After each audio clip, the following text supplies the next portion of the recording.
جبریل علیہ السلام صفوں سے باہر آئے، آپ کا ہاتھ پکڑ کر امامت کی جگہ پر لائے اور فرمایا آپ کس کا انتظار کرتے ہیں؟ کیا آپ سے زیادہ افضل کوئی اور آئے گا؟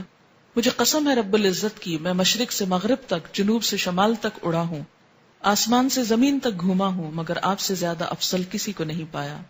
آج کی امامت کے قابل صرف آپ ہیں۔ یہ کہہ کر آن حضرت صلی اللہ علیہ وسلم کا ہاتھ پکڑ کر مصلی پر کھڑا کیا۔ حضور اکرم صلی اللہ علیہ وسلم نے 2 رکعت نماز پڑھائی۔ جب آپ نے سلام پھیرا تب جبریل علیہ السلام نے عرض کیا کہ یا سید المرسلین، آپ کو خبر ہے اس وقت آپ کے پیچھے کون کون ہے؟ آپ نے فرمایا مجھے معلوم نہیں۔ عرض کیا تمام انبیاء، آسمانوں کے ملائکہ آپ کے پیچھے موجود ہیں۔ اور یہ کس لیے ہوا تھا؟ تاکہ یہ بات واضح ہو جائے کہ آپ صلی اللہ علیہ وسلم کا مرتبہ اور مقام باقی تمام انبیاء کے مقابلے میں بلند ہے، اور جیسا کہ آپ نے فرمایا اگر آج موسیٰ بھی زندہ ہوتے تو میری ہی شریعت کا اتباع کرتے، تو گویا آپ کے لائے ہوئے دین اور آپ کی شریعت اور اس کی جو فائنل اتھارٹی ہے اس کو بھی ثابت کرنا تھا کہ پچھلی تمام شریعتیں منسوخ ہیں، اب دین یہی دین ہے جو رسول اللہ صلی اللہ علیہ وسلم کا ہے۔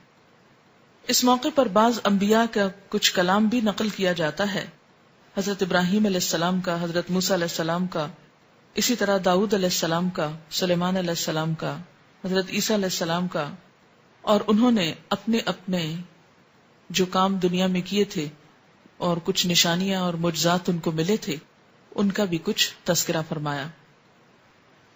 اس کے بعد براق لایا گیا دوبارہ، آپ اس پر سوار ہو کر آسمان تک پہنچے، پہلے آسمان تک۔ جبریل علیہ السلام نے آسمان کا دروازہ کھلوایا، فرشتوں کی طرف سے پوچھا گیا کون ہے؟ حضرت جبریل نے فرمایا میں جبریل ہوں۔ پوچھا گیا ساتھ کون ہے؟ بتایا گیا محمد صلی اللہ علیہ وسلم ہے۔ پوچھا گیا ان کے پاس پیغام الہی دے کر بھیجا گیا؟ جبریل نے کہا ہاں، یہ بخاری کی روایت ہے، یعنی پھر آپ کے لیے دروازہ کھولا گیا۔ ابو سعید سے روایت ہے کہ آسمانوں کے دروازوں میں سے ایک دروازے پہ پہنچے، اس کا نام باب الحفظہ ہے، اس پر ایک فرشتہ مقرر ہے، اس کا نام اسماعیل ہے، اس کی ماتحتی میں 12,000 فرشتے ہیں۔ یہ مزید تفصیل کچھ بتائی گئی۔ بخاری کی روایت میں ہے کہ فرشتوں نے یہ سن کر کہا مرحبا، آپ بہت اچھا آئے، ویلکم۔ دروازہ کھول دیا گیا۔ آپ فرماتے ہیں کہ میں وہاں پہنچا تو حضرت آدم علیہ السلام موجود تھے۔ جبریل علیہ السلام نے کہا یہ آپ کے باپ آدم ہیں، ان کو سلام کیجئے۔ میں نے سلام دیا، آپ نے جواب دیا اور کہا مرحبا فرزند صالح، نبی صالح۔ ایک اور روایت میں ہے کہ آسمان دنیا میں ایک شخص کو بیٹھے دیکھا جن کے دائیں طرف کچھ صورتیں نظر آئیں، کچھ بائیں طرف۔ دائیں طرف دیکھتے وہ بزرگ تو ہنستے، بائیں طرف دیکھتے تو روتے۔ میں نے جبریل سے پوچھا یہ کون ہے؟ کہا آدم علیہ السلام ہے۔ یہ صورتیں دائیں جانب والی اور بائیں جانب والی ان کی اولاد کی ہیں، دائیں طرف والے جنتی ہیں اور بائیں طرف والے دوزخی، اسی لیے ایک طرف دیکھ کر ہنستے ہیں اور دوسری طرف دیکھ کر روتے ہیں۔ بخاری کی روایت میں ہے پھر مجھ کو جبریل لے کر آگے بڑھے، دوسرے آسمان تک پہنچے اور اسی طرح سوال جواب ہوا اور دروازہ کھولا گیا۔ وہاں آپ کو عیسیٰ علیہ السلام اور یحییٰ علیہ السلام ملے جو دونوں باہم خالہ زاد بھائی بھی ہیں۔ جبریل علیہ السلام نے کہا یہ یحییٰ اور عیسیٰ علیہ السلام ہیں، ان کو سلام کیجئے۔ میں نے سلام کیا، دونوں نے جواب دیا۔ پھر کہا کہ مرحبا برادر صالح اور نبی صالح، اور پھر اسی طرح ان سے کچھ باتیں ہوئیں، اور ان کو برادر اس لیے کہا گیا، بھائی اس لیے کہا گیا کہ آپ ان کے ڈسینڈنٹ نہیں، یعنی وہ دوسری نسل سے ہیں۔ بخاری میں ہے کہ مجھ کو جبریل علیہ السلام تیسرے آسمان کی طرف لے کر چڑھے اور دروازہ کھلوایا۔ پوچھا گیا کون؟ جبریل نے کہا میں ہوں۔ پوچھا گیا تمہارے ساتھ کون؟ انہوں نے کہا محمد صلی اللہ علیہ وسلم۔ پوچھا گیا ان کے پاس پیغام الہی ہے؟ جبریل نے کہا ہاں۔ فرشتوں نے کہا مرحبا، آپ بہت اچھا آئے۔ دروازہ کھولا گیا، وہاں پہنچا تو دیکھا کہ یوسف علیہ السلام موجود ہیں۔ جبریل علیہ السلام نے کہا یہ یوسف علیہ السلام ہے، ان کو سلام کیجئے۔ میں نے سلام کیا، انہوں نے جواب دیا۔ انہوں نے کہا مرحبا برادر صالح اور نبی صالح، کیونکہ وہ بھی بنی اسرائیل میں سے تھے، اس لیے بھائی کہہ رہے ہیں۔ ایک اور روایت میں کہ آپ صلی اللہ علیہ وسلم نے فرمایا میں دیکھتا ہوں کہ یوسف علیہ السلام کو حسن کا ایک بہت بڑا حصہ عطا کیا گیا ہے۔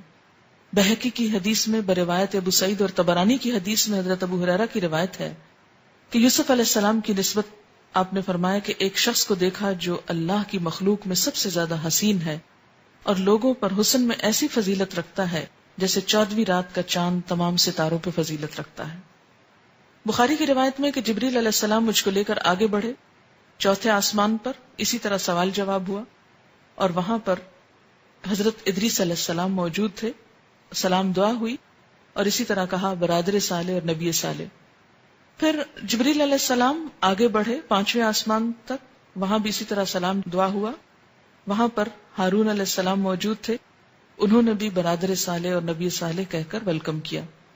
پھر آگے چڑھے چھٹے آسمان تک، دروازہ کھلوایا گیا اور اسی طرح سوال جواب ہوا، اور یہاں پر موسیٰ علیہ السلام تھے۔ جب وہ ان کو چھوڑ کر آگے بڑھے تو وہ رونے لگے۔ پوچھا کیا ہے، آپ کے رونے کی وجہ کیا ہے؟ انہوں نے کہا میں اس لیے روتا ہوں کہ ایک نوجوان پیغمبر میرے بعد مبعوث ہوئے جن کی امت کے جنت میں داخل ہونے والے میری امت کے جنت میں داخل ہونے والوں سے زیادہ ہوں گے، تو مجھ کو اپنی امت پر حسرت ہے، یعنی بنی اسرائیل پر، کہ انہوں نے میرا اس طرح اتباع نہ کیا جس طرح حضور صلی اللہ علیہ وسلم کی امت آپ کی اطاعت کرے گی۔ اسی لیے میری امت کے ایسے لوگ جنت سے محروم رہے تو ان کے حال پہ رونا آتا ہے۔